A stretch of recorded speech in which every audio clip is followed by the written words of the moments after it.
Hey everybody, it's your hospitality friend Glenn here, and I'm so excited because I am broadcasting from the show floor right here at the first ever Sonesta conference. Look, SonestaCon. I also got John Murray, incredible brand CEO, and of course, Keith Pierce, our friend, is also EVP. Gentlemen, it's so great to see you. Great to see you. Thanks for this. So, congratulations. Your first big conference. Keith, I've been following this story with you for a number of years. How do you feel to finally be at this point where everything's come together in such a way that you're ready to bring it out to our community here? This is a turning point for the company. It's been 3 years in the making, 3 years plus in the making.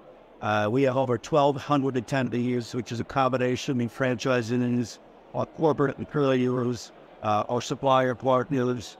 And this is the opportunity for us to really reveal and show, this industry, right? And frankly, now the consumer that will want this. Right. And Rob, speaking of Once Sonesta, I encourage you to check out my interview with Chris Trick and Elizabeth Arlo, where we go into how all of the marketing is working and what the differences are in what they're doing. But John, you've been CEO 2 years now, or is it 2 weeks? Just hit with 2. All right, cool. That's pretty wild. So, in that time, you've really done a lot in order to bring this company forward. I mean, from going from small regional company, and then Keith coming in, and then you coming in, and everything kind of transforming there. Could you just share a little bit about what that story was like behind the scenes to bring us to where we are today? Yeah, it was really so transformational. It's almost hard to know where to start. Well, I'll tell you, when I watched the general session this morning and I heard the whole story from everyone's perspective, I found it absolutely fascinating. Yeah. So just even going back to 2019, there was a point before the pandemic where we thought about shrinking to becoming just focusing on full-service hotels. Right. The pandemic hit. We took back properties. We didn't sell any hotels. Our extended stay hotels kind of carried us through the pandemic. Yeah. We converted a bunch of Marriott and IHG hotels and we went, basically from 58 hotels to 280 hotels overnight. Yeah. And so, we really needed for our systems to catch up, which was, it's a process to do that. Yeah. And, but I think it's worked out well. And in the meantime, I'd known Keith for years and he saw all the news and he was working on a project. He called me and said, hey, this, Red Lion is available. And we decided to work together on that. And it was, as you think about your growth in the middle of the pandemic, we want to start growing. We just added all these hotels. But finding the capital for growth was, so much more of a challenge. Right. So the idea of investing with Keith and buying Red Lion and enabling us to grow the Sonesta side of the house while continuing to grow the Red Lion brands, having that franchise engine and sort of being able to hit the ground running on franchising Sonesta, within 6 months, basically. Yeah.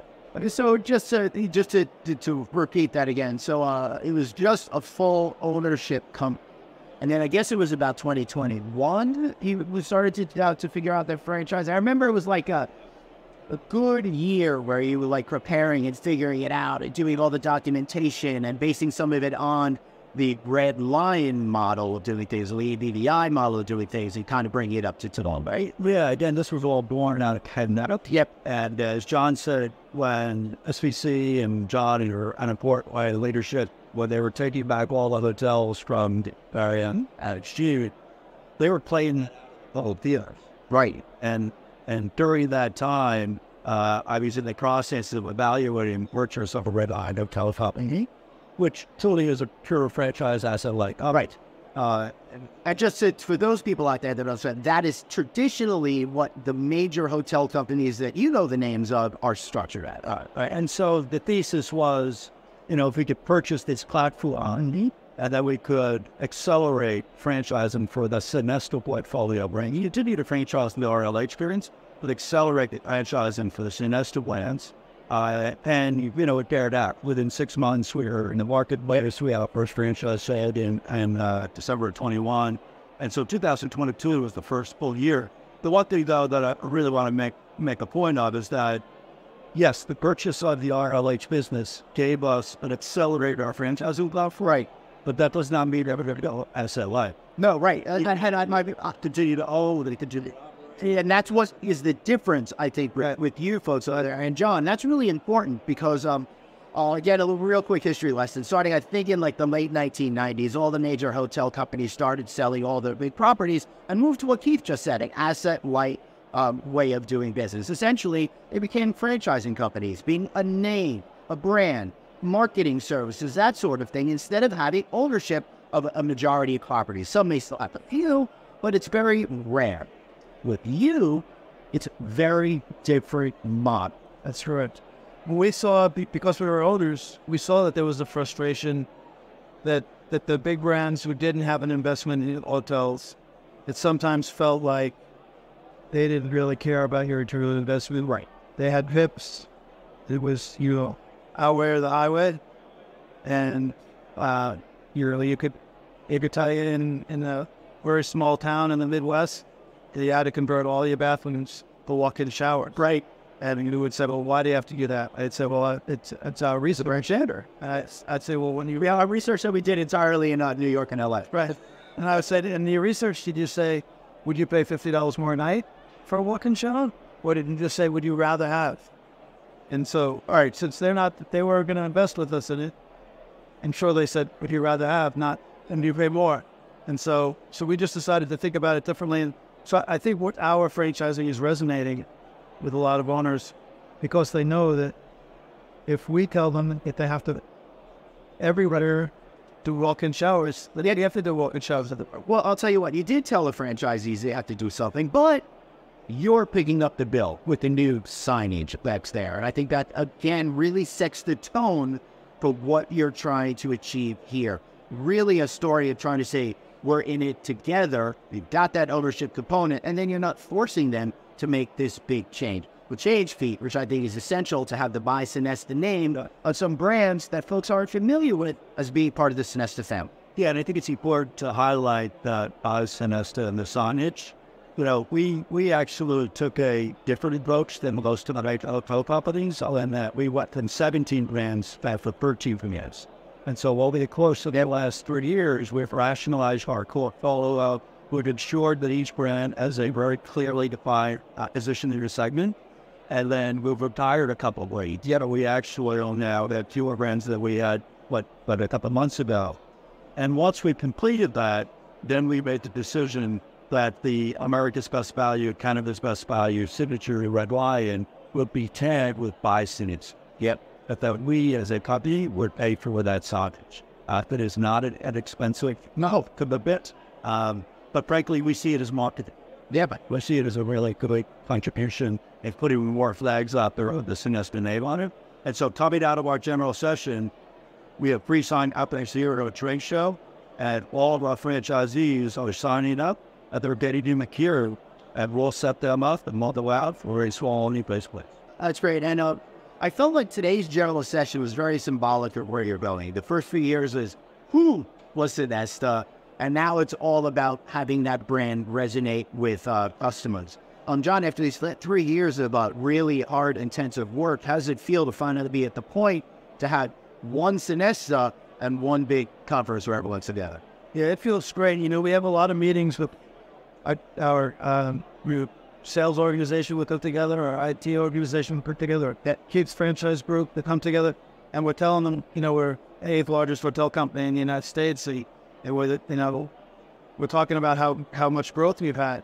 We don't really feel that until you're sitting in a room, it's 12 to 1,300 other people. Yep. And then you look around and you say, we really are a big deal. Yeah, that's it. So, I think this has really been a great coming together for our franchisees and our GMs and directors of sales and our management. It's really been fabulous. Excellent. That's fantastic. Keith, how's the franchisee community starting to respond to you? Where do you see the momentum coming from? And, is Brian Quinn doing a good job? Well, we'll see how Brian does by the end of the year. Yeah. Growth numbers look, I think the narrative around we are both the latter waiters now with franchise, but private, family owned. That narrative is really kind of resonating with the leadership, and we continue to tell the story over and over and over.